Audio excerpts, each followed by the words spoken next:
प्रधानमंत्री नरेंद्र मोदी के बॉस कौन है? आज प्रधानमंत्री नरेंद्र मोदी का ये बयान सुर्खियों में है। प्रधानमंत्री नरेंद्र मोदी जब राष्ट्रीय अध्यक्ष नितिन नवीन के पदभार ग्रहण समारोह में पहुंचे और जब वो भाषण दे रहे थे तो उन्होंने कहा कि हम गुजरात की सेवा कर चुके हैं मुख्यमंत्री के तौर पर, आज देश की सेवा कर रहे हैं, हेड ऑफ स्टेट है। लेकिन जब बात बीजेपी की होती है तो कहीं ना कहीं बीजेपी में अध्यक्ष जो है वो सर्वोपरि होता है और आज से नितिन नवीन हमारे बॉस हुए, यानी कि साफ कर दिया कि संगठन में किस तरीके से अध्यक्ष की अहमियत होती है, अध्यक्ष का पद होता है। और आपको बताएं कि जब प्रधानमंत्री नरेंद्र मोदी अपने भाषण का समापन कर रहे थे तो उन्होंने कहा कि अपनी सरकार की उपलब्धियों का ब्यौरा तो उन्होंने नितिन नवीन के सामने रख दिया। जाहिर सी बात है अब नितिन नवीन उनका सीआर रिपोर्ट तैयार करेंगे। साफ तौर से जिस तरीके से नितिन नवीन जो कि 45 वर्ष के युवा हैं, जिनके कंधों पर बीजेपी ने बड़ी जिम्मेदारी रखी है, ऐसे में किस तरीके से नितिन नवीन का उत्साह बढ़ाया जाए, किस तरीके से उन्हें बताया जाए कि आपकी अहमियत क्या है पार्टी में, ये बखूबी आज प्रधानमंत्री नरेंद्र मोदी ने किया है। देखिए, प्रधानमंत्री नरेंद्र मोदी दुनिया भर में बहुत ही पॉपुलर नेता के तौर पर जाने जाते हैं और अगर बॉस की बात अगर करते हैं तो ऑस्ट्रेलिया के प्रधानमंत्री ने भी कहा था कि प्रधानमंत्री नरेंद्र मोदी द बॉस है। वैसे में किस तरीके से एक छोटे से कार्यकर्ता को पहले अध्यक्ष बनाया जाता है और उसके बाद आज प्रधानमंत्री नरेंद्र मोदी कहते हैं अब ये संगठन में हमारे बॉस है। बहुत बड़ी बात प्रधानमंत्री नरेंद्र मोदी ने की है।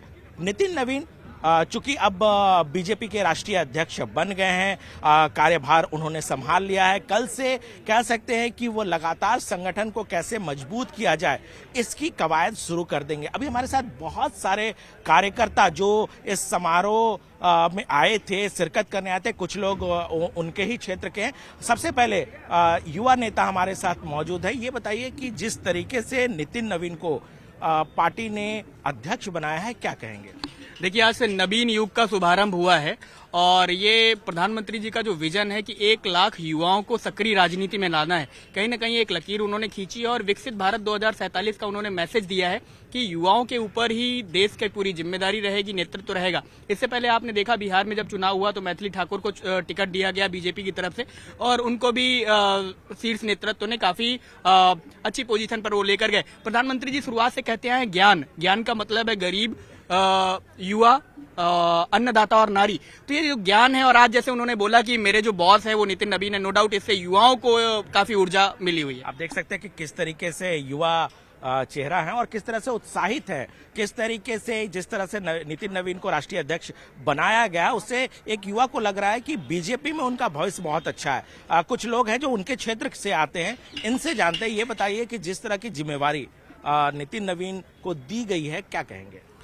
जिस तरह से उन्होंने पटना के बांकीपुर विधानसभा के लोगों की सेवा की है और पूरे मंत्री के रूप में राज्य बिहार की सेवा की है, तो उनका जो विजन है, उनकी जो कर्मठता है, निश्चित रूप से वे राज्य और राज्य ही नहीं आप देश की भी सेवा करेंगे और देश के कार्यकर्ताओं का उत्साहवर्धन करने का काम करेंगे। आप लोग कह सकते हैं कि जमीनी स्तर पर बीजेपी संगठन को मजबूत करने की जिम्मेदारी आप लोग के कंधों पर होती है। चूंकि अब नितिन नवीन जी को राष्ट्रीय अध्यक्ष बनाया गया तो आपको लगता है कि ये एकमात्र पार्टी है जो कार्यकर्ताओं का ख्याल रखती है। अगर कार्यकर्ता कोई मेहनत करता है, संगठन को मजबूत करता है तो उसे शीर्षस्थ पद पर बिठाया जा सकता है। यही एक पूरी दुनिया में एक ऐसी पार्टी है जो एक छोटे से कार्यकर्ता को शीर्ष नेतृत्व भी मिलता है, अन्यथा कोई भी देश के अंदर कोई भी पार्टी नहीं है, सब में वंशवाद और परिवारवाद है। यही एक कार्यकर्ता की पार्टी है, इसलिए कार्यकर्ता भी तन मन से लगे हुए रहते हैं। जो भी जिम्मेवारी मिलती है अपना जान लगा करके अपने पार्टी के काम के लिए वफादारी से खड़ा रहते हैं। जाहिर सी बात है कि नितिन नवीन को पार्टी ने बड़ी जिम्मेदारी दी है। 45 साल के युवा नेता के तौर पर जाने जाते हैं, बड़ी जिम्मेवारी है। विश्व के सबसे बड़ी पार्टी के अध्यक्ष पद की जिम्मेवारी अब उनके कंधों पर है। सब अब यहाँ से कहीं ना कहीं एक शुरुआत होती है चुनौतियों का, क्योंकि जिस तरीके से अटल बिहारी वाजपेयी, लाल कृष्ण आडवाणी, मुरली मनोहर जोशी, राजनाथ सिंह, एक लंबा फेहरिस्त कह सकते हैं, एक लीडरशिप का है, वहां पर नितिन नवीन कितना खरा उतरते हैं, क्योंकि कंपैरिजन कहीं ना कहीं कंपैरिजन जो है इन नेताओं के साथ की जाएगी कि जिस तरीके से पार्टी को शून्य से शिखर तक ये नेता लेकर गए हैं। सभी की अपनी अपनी उपलब्धि है, चाहे वो गृह मंत्री अमित शाह हो जब वो राष्ट्रीय अध्यक्ष होते थे, या फिर जेपी नड्डा हो, नितिन गडकरी हो, तमाम नेताओं ने बीजेपी को संगठन के तौर पर मजबूत किया और यही वजह है कि आज बीजेपी दुनिया की सबसे बड़ी पार्टी के तौर पर निकलकर आई है। केंद्र में सरकार है, कई राज्यों में उनकी सरकार। तो ऐसे में चुनौती नितिन नवीन के सामने